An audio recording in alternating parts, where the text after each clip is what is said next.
Você é patroa. Ai, meu Deus. O que você tá falando é horroroso.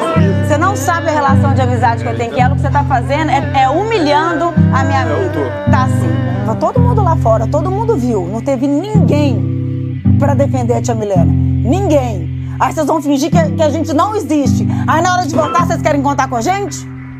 É isso?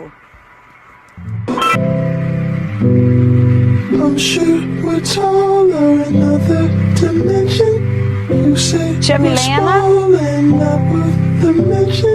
Eu tô escutando seu coração.